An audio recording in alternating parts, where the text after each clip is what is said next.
Shalom sa lahat ng mga tagapanood sa channel na ito. Ang pitak na ito ay bago na pinamagatang Karunungan sa Biblia sa loob ng 2 minuto.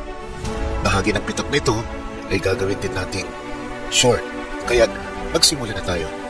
Pagkatapos ng pag-aagaw, may ibang prinsipe na taliwas ang mga gawa sa pinahirang prinsipe at laban sa mga Hudyo na darating sa huling kapanahunan at siya ay makikipagtipan ng 7 taon na kapayapaan sa marami. Subalit bigyan natin ito ng pansin, hindi ito pinatukoy sa mga tao o gaya ni Daniel, kaya't hindi ito eksklusibo sa mga Hudyo. At ilatag man natin dito ang 7 taon na tipan ng nasabing prinsipe, mananatili pa rin ang 3 taon ang nalalabi sa 70 sanlinggo ng Daniel. Ito ay tipan ng kapayapaan, kaya't walang pag-uusig na maaaring mangyari sa mga Hudyo, maliban kapag sinira na ng prinsipe ang kanyang tipan pagkatapos ng 3 taon o sa gitna ng sanlinggo. Pansinin natin, lapat ito sa natitirang 3 taon na nalalabi sa 70 sanlinggo ng Daniel at sa pagyurak ng mga hintil sa banal na syudad ayon sa Revelation chapter 11 verse 2 at sa pagpapatotoo ng 2 propeta sa Revelation chapter 11 verse 3 hanggang 7 na siyang paraan ng Diyos para makitungo sa mga Hudyo.